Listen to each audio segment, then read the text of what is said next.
Ministre du culte, il a succédé dans ce poste à son père, Jean-Étienne Marie, co-rédacteur du Code civil. Alors, le Conseil va se lancer dans un petit élan de diplomatie politique. Il va flatter le retour des Bourbons, saluer la religion catholique, religion d'État, et conclure ainsi. Si les destins de la commune s'accomplissent, si elle atteint le degré de prospérité que sa situation nouvelle lui promet, les habitants vont, le 3 septembre 1825, où se tient le premier conseil municipal et où va être votée la première délibération. Chers collègues, nous voici devant de grosses responsabilités et je voudrais ouvrir ce conseil avec une belle nouvelle. Monsieur Torel, je vous en prie. Monsieur le maire et chers collègues, je vous annonce que nous aurons un mariage.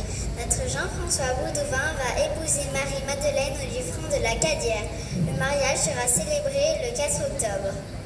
Voilà une enfant pleine de bon sens qui est plus sincère. Car crier l'amour n'a pas de frontières, mais revenons-en à nos responsabilités. Pour faire vivre cette commune, la première chose c'est de trouver des recettes. Si monsieur Géraud veut bien nous expliquer. Monsieur le maire m'a fait demander d'étudier la création d'un octroi et d'un bureau de pesage-mesurage. D'après mes calculs, l'octroi rapportera 1600 francs et les pesages-mesurages 2000 francs. Et je tiens du préfet qui nous versera les 1800 francs qui nous reviennent du budget de la Cadière. Monsieur Benet, lisez-nous les tarifs proposés. Pour l'octroi, les viandes coupées fraîches ou salées, 1 franc au kilo. Le bœuf, 8 francs. 8 francs le kilo? Non, pour le bétail, on compte à la tête. Je poursuis. Les veaux, 3 francs. Mouton, brebis et agneau, 1 franc.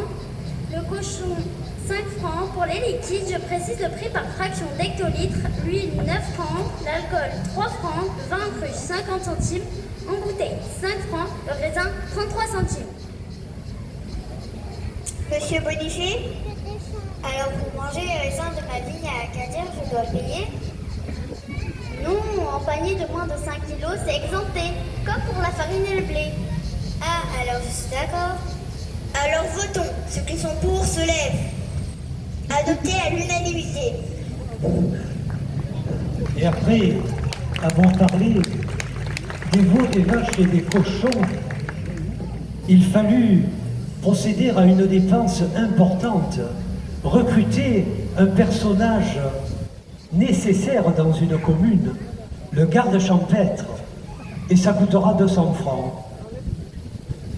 Le 7 janvier 1826, le maire va proposer au conseil municipal une délibération qu'il présente comme un devoir, un acte d'humanité de l'administration, et là, c'est la création du bureau de bienfaisance.